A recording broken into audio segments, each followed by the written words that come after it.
Canada intends to recognize the State of Palestine at the 80th session of the United Nations General Assembly in September 2025.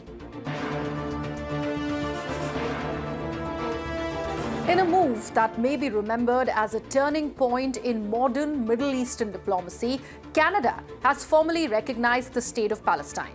The announcement, delivered in Ottawa on the 30th of July 2025, marks a sharp departure from Canada's long-standing alignment with the United States on Israeli-Palestinian affairs.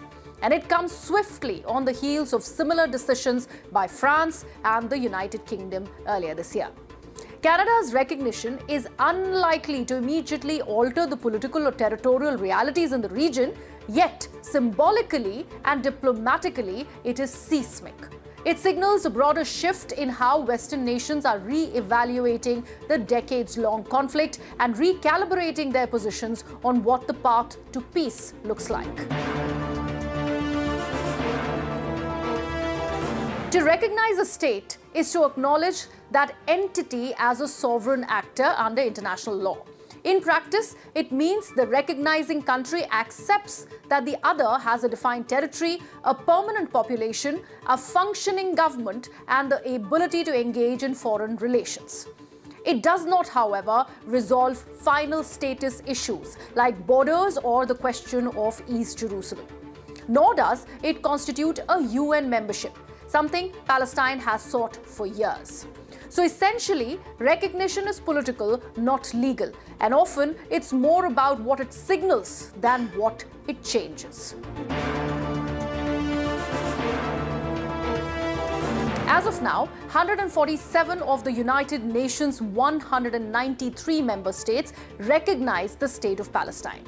That number has grown steadily since the Palestine Liberation Organization declared statehood in 1988. The early wave came from the global south, Latin America, Africa, the Arab world, and parts of Asia.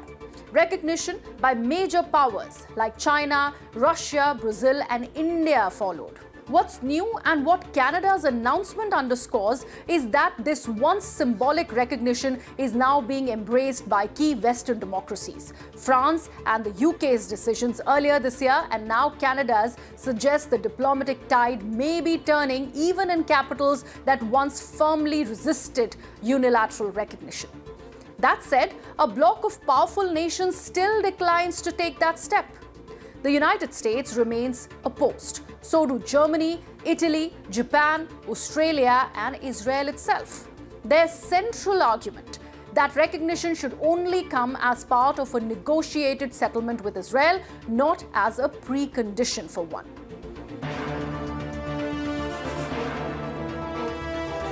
Canada's move is more than just another flag added to the Palestinian map. It reflects a broader reassessment within Western foreign policy circles about the efficacy of the decades-long peace process, a process that has failed to deliver peace or a process at all in recent years. The Canadian government emphasized that its decision aligns with a two-state vision and is intended to revitalize, not replace, the prospect of negotiations. Officials were quick to clarify that this recognition does not imply support for Hamas, nor does it settle contested issues like borders or Jerusalem's status. Prime Minister Mark Carney stated that recognition comes with expectations of democratic reforms in Palestinian leadership and a commitment to peaceful coexistence with Israel. This recalibration places Canada squarely alongside European allies, increasingly willing to confront the stagnation of the status quo. It also places pressure on countries still sitting on the fence to articulate why continued non-recognition remains a viable strategy. The United States remains resolute in its opposition. The Trump administration, and indeed every American administration since Oslo, has held that recognition should emerge from direct negotiations between Israelis and Palestinians. Anything else, officials argue, undermines Israel's security, legitimizes terrorist actors, and reduces incentives for dialogue. In response to Canada's decision, a senior US official called this move misguided and warned that it could fracture Western coordination on Middle East policy. The US continues to block Palestinian efforts to gain full membership in the United Nations via its veto at the Security Council.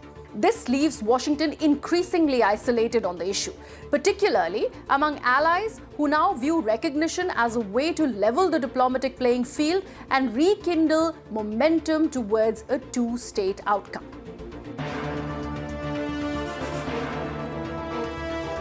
For Palestinians, Canada's recognition is a welcome diplomatic victory.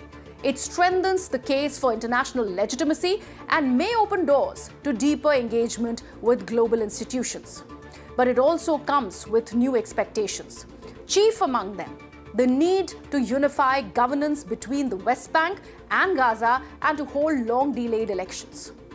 For Israel, the development is perceived as yet another erosion of its diplomatic red lines.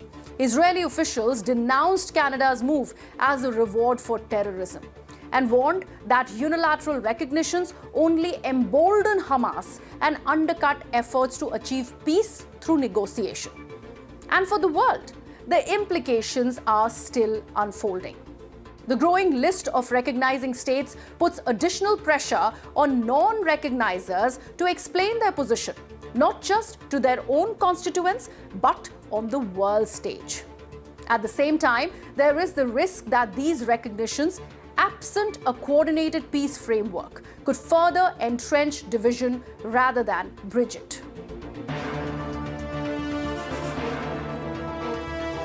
Canada's recognition of Palestine may not change facts on the ground in Ramallah or Tel Aviv overnight, but it marks a pivotal diplomatic moment, both symbolically and geopolitically. It reflects a world increasingly frustrated with inertia and more willing to take sides in the name of progress, not paralysis. Whether this leads to a breakthrough or just a hardening of lines remains to be seen. The road to peace remains uncertain, but the world is speaking louder and differently than it did a year ago.